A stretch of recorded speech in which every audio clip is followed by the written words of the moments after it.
গর্ভাবস্থায় কোনো খাবার গ্রহণ করা অথবা না করা, বিশেষ কোনোভাবে চলা অথবা না চলার ব্যাপারে কোরআন এবং হাদিসে কোনো দিক নির্দেশনা আছে কি না আমরা সে বিষয়টি জানার চেষ্টা করব ইনশাআল্লাহ তাআলা।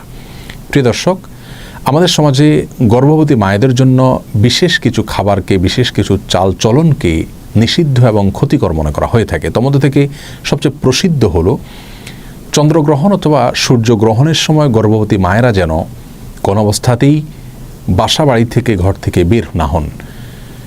অনেকে মনে করেন যে চন্দ্রগ্রহণ, সূর্যগ্রহণের সময় গর্ভবতী মায়েদের জন্য কোনো কিছু কাটাকাটি করা, কোনো কিছু কুটা, এটা উচিত নয়। যদি করেন তাহলে সেটি তার গর্ভস্থ সন্তানের জন্য ক্ষতির কারণ হতে পারে। অনেকে মনে করেন যে গর্ভাবস্থায় যদি কেউ যমজ কলা খান তাহলে তার সন্তান যমজ হবে, ডাব খাওয়া উচিত নয় তাহলে ঘোলাটে হবে, অমুকটা খাওয়া উচিত নয় তাহলে তমুকটা হবে, এরকম আরও নানা রকমের ধারণা রয়েছে। অনেকে মনে করেন যে গর্ভাবস্থায় কোনো মায়ের জন্য কোনো মুরগি, কোনো হাঁস এ জাতীয় কোনো কিছু জবে করা উচিত নয়। যদি করেন তাহলে সেটি তার গর্ভস্থ সন্তানের জীবনের জন্য ক্ষতির কারণ হতে পারে। অনেকে মনে করেন যে কোনো বাসায়, কোনো বাড়িতে, কোনো ঘরে যদি কোনো গর্ভবতী মা থাকেন তাহলে রাতের বেলায় সেখানে বাহির থেকে মাছ আনা উচিত নয়। যদি আনতে হয় তাহলে আগুন ইত্যাদিতে ছ্যাঁক দিয়ে প্রবেশ করাতে হয়। আর এরকম নানা রকমের ধারণা আমাদের সমাজে প্রচলিত আছে। প্রিয় দর্শক, এই ধারণাগুলো সম্পূর্ণরূপে ভ্রান্ত, ভুল এবং কুসংস্কারাচ্ছন্ন বিশ্বাস থেকে আমাদের মধ্যে জন্ম নিয়েছে। এর মধ্যে কিছু কিছু ধারণা রয়েছে যেগুলো চরম আপত্তিকর এবং একই সঙ্গে হাস্যকর।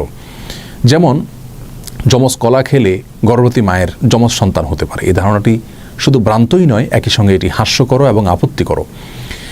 একজন মায়ের জন্য বা যে কোনো বাবার জন্য একটি গর্ভ থেকে যদি একাধিক সন্তান জন্ম হয় সেটা তাদের জন্য খুশির বিষয়, আনন্দের বিষয়। বা যমজ কলা গর্ভবতী মায়ের জন্য খাওয়াকে খারাপ মনে করা, এটি মূর্খতা প্রসূত একটি বিশ্বাস।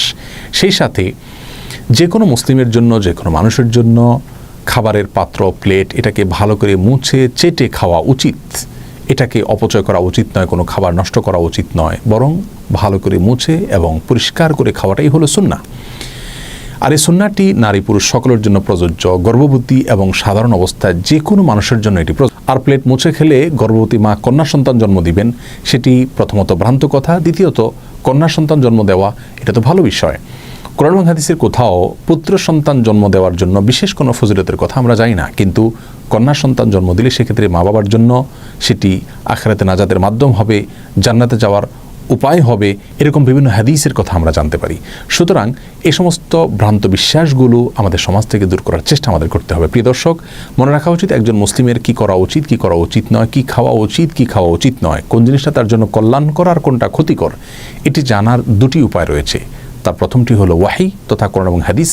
কোরআন এবং হাদিসে যদি আমাদের জন্য কোনো কিছুকে কল্যাণকর বলা হয় বা অকল্যাণকর বলে আমাদের জন্য জানানো হয় তাহলে সেটিকে অবশ্যই আমাদের মেনে চলা উচিত। আর দ্বিতীয় উপায় হলো আমাদের জানার, বিজ্ঞানের মাধ্যমে যদি আমরা জানতে পারি যে কোনো বস্তুর মাঝে আমাদের জন্য কল্যাণ নিহিত রেখেছেন আল্লাহ তাআলা অথবা অকল্যাণ নিহিত রেখেছেন, তাহলে সেটাকে অবশ্যই আমরা আমল নেব এবং মেনে চলব।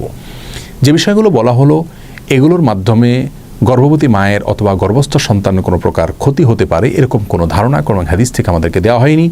আর অভিজ্ঞতা তথা সায়েন্স থেকে এরকম কোনো ধারণা আমরা পাইনি, যার কারণে এগুলো সম্পূর্ণরূপে কুসংস্কার এবং ভ্রান্ত বিশ্বাস থেকে আমাদের সমাজে জন্ম নিয়েছে। এই ভ্রান্ত বিশ্বাসগুলো আমাদেরকে দূর করার চেষ্টা করতে হবে।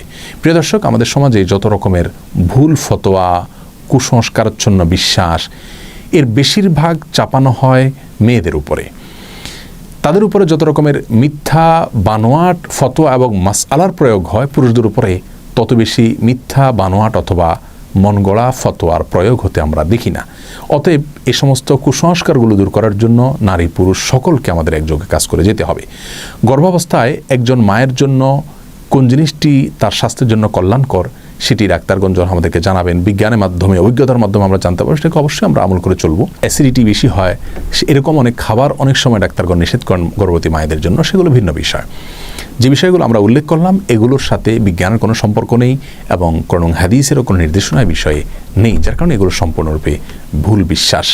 গর্ভাবস্থায় একজন মা বিশেষ কোনো আমল করণীয় আছে কিনা, হাদিস থেকে গর্ভবতী মায়ের জন্য বিশেষ কোনো আমলের কথা আমরা জানি না, তবে অবশ্যই এটি তার জীবনের জন্য গুরুত্বপূর্ণ একটি সময়, কঠিন একটি সময়ের তিনি অপেক্ষা করেন, যার কারণে অন্য যে কোনো সময়ের চাইতে এই সময়গুলোতে গুনাহ থেকে, পাপের কাছ থেকে বেশি বেশি বেঁচে থাকার চেষ্টা করা উচিত। তার উচিত গান বাজনা থেকে এবং হারাম ফিল্ম দেখা থেকে এবং যে কোনো ধরনের গুনাহ থেকে বেশি থেকে বেশি বেঁচে থাকার চেষ্টা করা, যাতে করে আল্লাহর রাব্বুল আলামিনের অনুগ্রহ তিনি বেশি থেকে বেশি অর্জন করতে পারেন। এবং সাধারণ নেক আমলগুলো করা উচিত, জিকির আজকার করা উচিত, আল্লাহর স্মরণ করা উচিত, দোয়া করা উচিত এবং নেক আমল করা উচিত।